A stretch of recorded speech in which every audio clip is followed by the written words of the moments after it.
Hello my beautiful souls, welcome to my YouTube channel guys. कैसे हैं आप सभी लोग? आई होप आप सभी लोग बहुत अच्छे हैं गाइस। अगर आप मेरे चैनल पर आए तो रिक्वेस्ट करूंगी कि सब्सक्राइब करें मेरे चैनल को।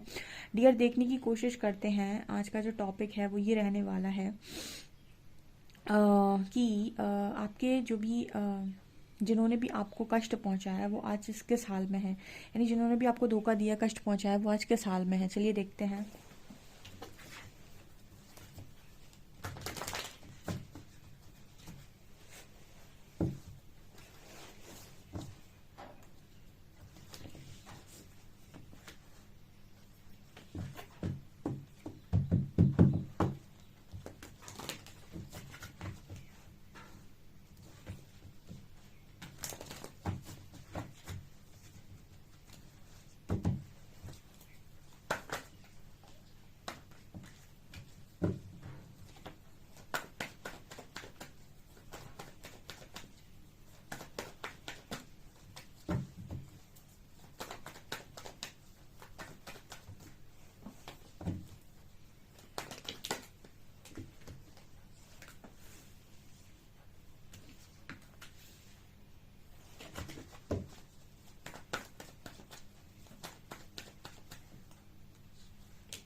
हेलो। सो स्टार्ट करते हैं आपकी रीडिंग को गाइस। टॉपिक ये लिया था हमने कि ऐसा जिन्होंने भी आपको कष्ट दिया है आज वो किस हाल में है, या फिर क्या उनकी हालत चल रही है इस वक्त में, जिन्होंने आपको धोखा दिया, चीट किया। सो आपको स्टार्टिंग के कार्ड्स भी दिख रहे होंगे एंड नीचे के भी कार्ड दिख रहे हैं। देखिए, पहले ही card wheel of fortune and four of swords का है। तो ये दिखा रहा है कि जो भी इंसान है जिन्होंने भी आपको कष्ट दिया है, कोई भी हो सकता है, ये आपकी लाइफ में आपको रुलाया है, आपको परेशान किया है, आपको तड़पाया है, आपको दुख दिया है, वो कहीं ना कहीं इस वक्त में परमात्मा के सामने हाथ जोड़े हुए हो, तीन तलवार उसके सर के ऊपर लटक रही है। ये कार्ड ये इस चीज़ की बात कर रहा है कि कोई सरेंडर मोड में, इंसान सरेंडर मोड में कब जाता है, जब तीनों तलवार उसके सिर के ऊपर लटक रही हो, यानी कि सारे रास्ते उसके लिए बंद हो गए हों और उसको समझ में नहीं आ रहा हो कि अब मैं क्या करूं। तब वो हाथ जोड़कर लेट जाता है कि जो एक देखिए, तीन तलवार ऊपर है, एक तलवार नीचे है। तो जैसे नज़र आता है, शॉर्ट जो दिखाई दे रही हैं ये बताने की कोशिश कर रही हैं कि ये जो भी इंसान है जिसने भी आपको तकलीफ दी आज बहुत बुरी स्थिति में है, ठीक है। और इस इंसान की जो भी हालत है वो ये है कि परमात्मा ने इस पर्सन के सारे दरवाजे जैसे रोक दिए हों, ठीक है। एंड मतलब इससे ये कह दिया हो कि अब आप निकल कर दिखाओ। तो उस पर्सन ने हाथ जोड़ लिए एंड ईश्वर पर सरेंडर कर दिया। बेसिकली यहाँ पर इस तरीके का मैसेज आ रहा है कि इस पर्सन की जो भी, जिन्होंने भी आपको धोखा दिया है, जिन्होंने भी आपको कष्ट पहुंचाया, उस पर्सन की हालत इस वक्त में बहुत बुरी है। And next we card we have wheel of fortune. तो व्हील ऑफ फॉर्च्यून एक कर्मा कार्ड होता है, मतलब एक कार्मिक साइकिल को भी दिखाता है। तो यहाँ पर ऐसा नजर आ रहा है कि जैसे अगर हम इस कार्ड को इंटरप्रेट करें तो ये बताने की कोशिश कर रहा है कि इस वक्त में इस पर्सन का गुड लक नहीं, इस पर्सन का बैड लक स्टार्ट हो गया या फिर बैड लक चल रहा है। बिकॉज यहाँ पर wheel of Fortune four of shorts के साथ आया, जो ये बताने की कोशिश कर रहा है कि इस वक्त में समय जो है वो आपके जो भी इंसान है जिनके बारे में भी आप पूछना चाहते हो कि वो कैसे हालत में है, उनके फेवर में नहीं है, बिल्कुल भी उनके फेवर में नहीं है, ठीक है। इस समय ने सरेंडर कराया हुआ है इस उस इंसान से जिसने आपको धोखा दिया है, जिसने आपको चीट किया है, जिसने आपको दुख पहुंचाया, okay. And we have king of swords and we have seven of cups. तो इस तरीके का मैसेज निकल कर आ रहा है कि इस पर्सन को अपनी बुद्धि पर बहुत ज़्यादा भरोसा था। लाइक होता ना कि कुछ लोगों को अपनी बुद्धि पर बहुत ज़्यादा विश्वास होता है। तो जो भी इंसान है, अगर इन्होंने आपको आपके साथ बहुत रूड बिहेव किया है, बहुत स्ट्रिक्ट बिहेव किया है, आपको बहुत ज़्यादा इस पर्सन ने उलझा कर रखा है, आपको बहुत ज़्यादा मतलब आपके साथ मैनिपुलेशन किया है, आपके साथ मतलब मैनिपुलेट करने की कोशिश की है, आपको अपनी धमकी दी है, या फिर आपको आपको अपना रूड बिहेवियर दिखाया है, आपके साथ बहुत स्ट्रिक्ट बना है ये इंसान। अगर आपको बहुत ईगो दिखाया है इस पर्सन ने, क्योंकि यहाँ किंग ऑफ शॉर्ट्स आए हैं, अगर बहुत ज़्यादा रूडनेस इस पर्सन ने आपको दिखाई है, तो जैसे यहाँ पर परमात्मा कहने की कोशिश कर रहे हैं कि इस पर्सन को इस लेवल से कंफ्यूज कर दिया ना जिंदगी ने, कि इस पर्सन को अब यही नहीं पता कि मेरा सुख कहाँ है, मेरा दुख कहाँ है, मुझे क्या चाहिए जिंदगी के अंदर। मतलब इस लेवल से इस पर्सन को कंफ्यूजन में डाला गया है यूनिवर्स के थ्रू। एक ये पर्सन यही भूल गए कि क्या मेरा सुख है, क्या मेरा दुख है, क्या मुझे चाहिए है, क्या मुझे नहीं चाहिए। सारे दरवाजे जैसे यूनिवर्स ने कह दिए कि मतलब जैसे मैंने आपको बताया कि तीन तलवार, तीन शॉर्ट्स उस पर्सन के ऊपर लटकी हुई हैं। तो जैसे इस पर्सन को ना आपको समझ ही में नहीं आ रहा कि आखिर मेरा दरवाज़ा कौन सा है। बहुत सारी चीज़ें इस पर्सन के सामने, लेकिन इस पर्सन को फिर भी नहीं मालूम कि मेरे को क्या चाहिए, मेरी खुशी किस चीज़ है। जैसे परमात्मा ने जैसे ये अधिकार जैसे इस पर्सन से ये भी छीन लिया हो अधिकार कि तुम ये भी तय कर पाओ कि तुम्हारी खुशी किस चीज़ में है। मतलब इस पर्सन को अब ये भी नहीं पता है कि आखिर मैं खुश किस चीज़ में रहूँगा या फिर मेरी खुशी किस चीज़ में है। ऐसा इस पर्सन के साथ फिलहाल चल रहा है। ओके कहीं ना कहीं इस पर्सन की लाइफ में हमेशा ही इस पर्सन ने जैसे हम ये कह सकते हैं कि इस पर्सन की लाइफ में अपॉर्चुनिटीज़ हैं, बट ये अपॉर्चुनिटीज़ को मना कर रहे हैं। ऐसा मैसेज आ रहा है जैसे इस पर्सन की लाइफ में अपॉर्चुनिटीज़ आ रही हैं तो डिनाइल मोड पर जा रहे हैं, एक चीज़ को पकड़ के बैठे हैं कि नहीं मुझे तो यही चाहिए, मुझे तो यही चाहिए, मुझे तो यही चाहिए। सो इस तरीके का भी मैसेज निकल कर आ रहा है। इस पर्सन को जो भी चीज़ें दी जा रही हैं, जो भी ऑफर्स इस पर्सन की तरफ आ रहे हैं, वो इस पर्सन को पसंद ही नहीं आ रहे हैं। यानी कि अपॉर्चुनिटीज़ को ये पर्सन लगातार जैसे हिट करते जा रहे हैं, अपॉर्चुनिटीज़ उठाना ही नहीं चाहते पर्सन जिन्होंने भी आपको कष्ट दिया है गाइस। ठीक है, उस पर्सन की लाइफ में अपॉर्चुनिटीज़ आ रही हैं बट वो अपॉर्चुनिटीज़ को उठा नहीं रहा है। ठीक है, ये भी शायद एक कर्मा का ही गेम है कि वो अपॉर्चुनिटीज़ को मिस आउट कर रहा है।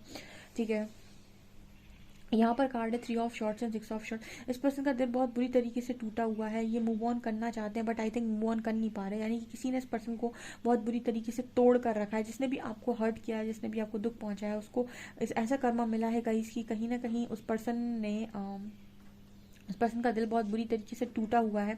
लेकिन उसके बाद भी जैसे पर्सन मूव ऑन नहीं कर पा रहे, जैसे पर्सन सारी चीज़ों से निकल नहीं पा रहे। ये पर्सन चाहते हैं मूव ऑन करना, ये पर्सन निकल जाना चाहते हैं, बट जैसे कहते हैं ना कि आप जब किसी कर्मा में फंसते हो तो आप कोशिश करते हो लेकिन आपको बार बार रोक लिया जाता है, आप निकल नहीं पाते हो, साइकिल को आप ब्रेक नहीं कर पाते हो। तो ऐसा यहाँ पर मैसेज निकल कर आ रहा है कि इस पर्सन के हाथ में कुछ भी नहीं है, सिर्फ एक ही हाथ में इस पर्सन की चीज़ है, वो है सरेंडर। ठीक है, यहाँ पर ऐसा मैसेज निकल कर आ रहा है क्योंकि अपॉर्चुनिटीज तो इस पर्सन की लाइफ में आ रही है, लेकिन इस पर्सन ने एक चीज़ पकड़ कर रखी है कि नहीं मुझे तो यही चाहिए। मतलब एक चीज़ को वेट कर रहा है, पर्सन एक चीज़ का वेट कर रहा है, बाकी सारी अपॉर्चुनिटीज़ को जो सामने से आ रही हैं उन सारी अपॉर्चुनिटीज़ को अवॉइड कर रहा है। ऐसा यहाँ पर मैसेज निकल कर आ रहा है। और शायद यही कारण है गाइस कि इस पर्सन ने ना इस पर्सन को बहुत ज़्यादा कन्फ्यूजन में परमात्मा ने डाल दिया है कि अपना अच्छा और बुरा तय ही नहीं कर पा रहे कि मेरा अच्छा क्या है, मेरा बुरा क्या है। एक डिज़ायर हो सकती है जिसको पकड़ कर बैठा है कि बस मुझे तो यही चाहिए, और वो डिज़ायर पूरी अभी हुई नहीं है।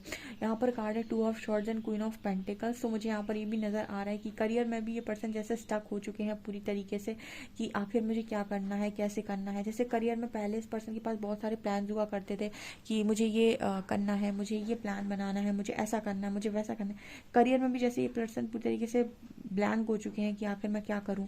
ठीक है, कुछ इस पर्सन को क्लैरिटी नहीं है, कुछ ये पर्सन समझ नहीं पा रहे हैं कि मैं क्या करूं, कैसे करूं, कितना करूं। ऐसा यहाँ पर मैसेज है। ओके मुझे यहाँ पर ऐसा भी नज़र आ रहा है कि अगर ये पर्सन किसी के साथ कनेक्शन में है या फिर किसी के साथ लव कनेक्शन में है तो वहाँ भी इस पर्सन की हालत बहुत बुरी है। जैसे किसी ने इस पर्सन का दिल भी तोड़ा हुआ है, इस पर्सन को टू ऑफ शॉर्ट्स का कार्ड इस पर्सन को क्रॉस रोड पर लाकर खड़ा भी कर दिया है। ये पर्सन डिसाइड नहीं कर पा रहे हैं कि ये पर्सन के लिए क्या सही है। मतलब अगर इस पर्सन ने किसी और कनेक्शन में जाने की कोशिश की है, किसी और को चुनने की कोशिश की है, तो जैसे उस इंसान की वजह से पर्सन क्रॉस रोड पर आ गए और समझ नहीं पा रहे हैं कि आखिर इस पर्सन के लिए क्या सही है, क्या इस पर्सन की ज़िंदगी में इस पर्सन को करना चाहिए। ठीक है, सब चीज़ें से इस पर्सन को अथर पथर लग रही है बिल्कुल। ऐसे इस पर्सन की लाइफ में सब मतलब पूरा सब बिगड़ गया है।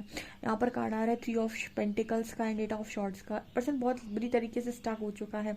ठीक है, ऐसे इस पर्सन की खुद की कोई बुद्धि बची ही नहीं है। जैसा लोग इनसे बोलते हैं वैसा करने की कोशिश करते हैं। पहले इस पर्सन को अपनी बुद्धि पर बहुत भरोसा था, लेकिन जब से इस पर्सन की लाइफ में इतनी सारी कन्फ्यूजन स्टार्ट हो गई, इस पर्सन को ये समझ में आया है कि इस पर्सन की लाइफ में हमेशा जब भी डिसीजन ये पर्सन लेते हैं कुछ ना कुछ गलत होता है।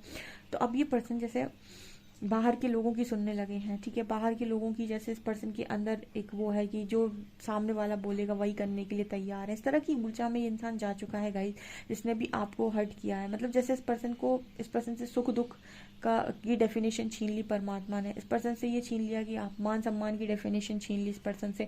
मतलब एक होता है ना कि मुझे सम्मान चाहिए, मुझे बहुत रिस्पेक्ट चाहिए, मुझे ये चाहिए, मुझे वो चाहिए। ये मुझे जो होता है ना, मुझे यही छीन लिया जैसे परमात्मा ने इसका। मतलब ये बेसिकली ईगो शैटर की एनर्जी है। ईगो शैटर हुआ है इस पर्सन का 101%। ऐसा मुझे यहाँ पर नजर आ रहा है। इसी से परमात्मा ने इस पर्सन का ईगो तोड़ा है, और उन चीज़ों पर तोड़ा है जिस चीज़ों पर इस पर्सन को बहुत नाज था कि अरे मैं तो कुछ हूँ, ठीक है। ये वाली एनर्जी यहाँ पर स्ट्रॉन्ग निकल कर आ रही है। और देखने की कोशिश करते हैं गाइस और क्या कर्मा मिला है, या फिर और क्या कर्मा मिलेगा।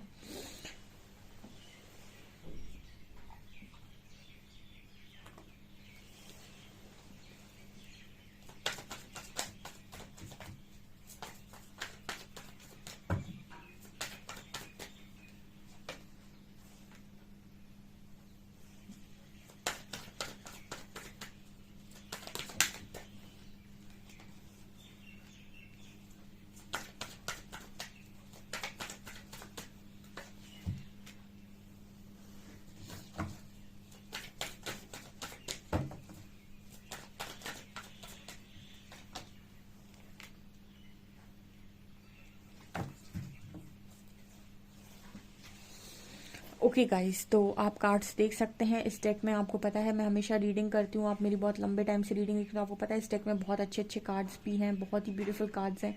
बट यहाँ पर आपको 4 कार्ड्स नज़र आ रहे हैं जो इस डेक से निकल कर आए हैं, जो ये बता रहे हैं कि इस पर्सन को बहुत ज़्यादा उलझन में रखा जा रहा है, ठीक है। उलझन क्यों रखा जा रहा है? बिकॉज यहाँ पर कहीं ना कहीं ऐसी ऊर्जा है गाइस कि इस पर्सन ने बहुत लंबे टाइम तक आपको उलझा कर रखा है, या स्टक रखा है, या फिर कोई क्लैरिटी नहीं दी है, या फिर आपको क्लियर जवाब नहीं दिए हैं, आपको लटका कर रखा है, ना यस बोला है ना नो बोला है। बहुत लंबे टाइम तक आपको चीज़ों में उलझा कर फंसा कर रखा है। तो इस पर्सन की लाइफ में भी कर्मा जब रिटर्न आ रहा है तो उलझन ही दे रहा है।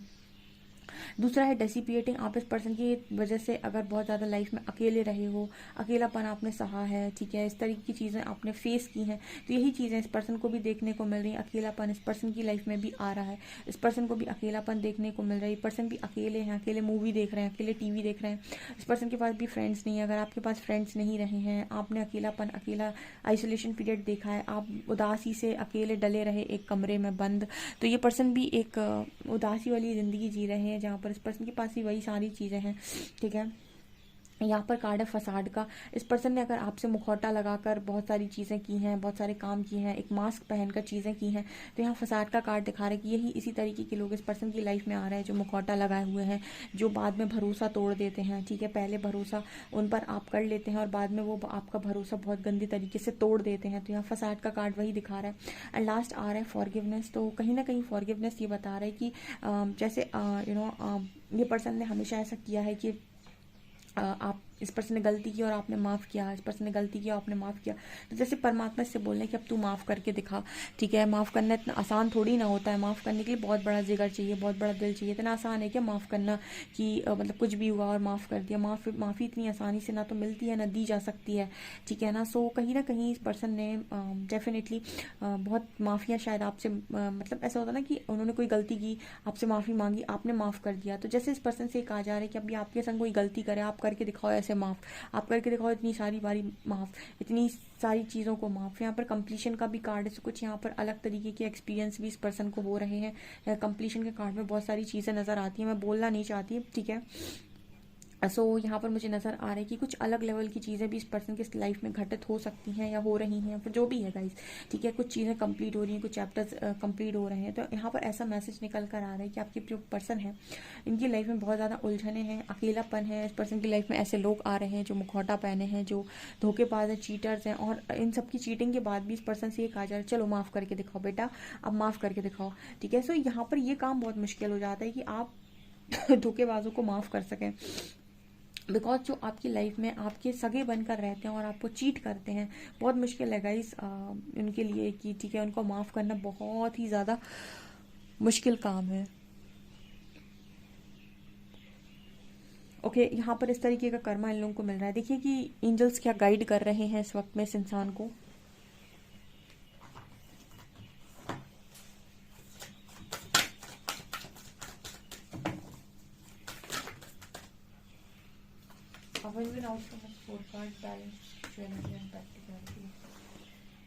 एंड यहाँ पर है प्रॉस्पेरिटी लाइफ। तो यहाँ पर 3 कार्ड्स निकल कर आए हैं। तो इस पर्सन से ऐसा क्या चाह रहा है कि अब आपको लाइफ में प्रॉस्पेरिटी चाहिए या फिर आपको विन विन आउटकम चाहिए, ठीक है। तो आपको अपनी लाइफ में स्पिरिचुअलिटी और प्रैक्टिकलिटी को बैलेंस करना होगा। आपको अपने दिमाग जो आपका चलता है ना एकदम ही कैंची की तरह, ठीक है, धार की तरह, तो उसको थोड़ा इस्तेमाल हिसाब का करके अपने इंट्यूशंस को भी फॉलो करना है और एक स्पिरिचुअल लाइफ को भी लीड करना है, ठीक है। एक स्पिरिचुअल प्रैक्टिकल लाइफ में अगर बैलेंस बनाते हैं तो आपकी लाइफ दोबारा से वैसी ही हो जाएगी जैसे पहले हुआ करती थी और आपकी लाइफ में दोबारा प्रॉस्पेरिटी आएगी, ठीक है। तो यहाँ पर जैसे एंजल्स इस पर्सन को समझाने की कोशिश कर रहे हैं कि आपको चीज़ों को सोल लेवल पर समझना होगा, आपको चीज़ों को बेहतर करना होगा, आपको खुद अच्छा इंसान बनना होगा, ठीक है। ये नहीं चलेगा आपका कि आपकी लाइफ में चीज़ें आपको मिली, बहुत ईजिली अपॉर्चुनिटीज़ मिली तो आपने हमेशा उनकी अस्तैसी ही की है। यहाँ पर इस तरीके के मैसेज निकल कर आ रहे हैं। गाइस आपसे कितना रेजोनेट होते हैं प्लीज़ कमेंट सेक्शन में ज़रूर बताएं। वीडियो पसंद आए तो प्लीज़ लाइक दिस वीडियो और सब्सक्राइब माई चैनल।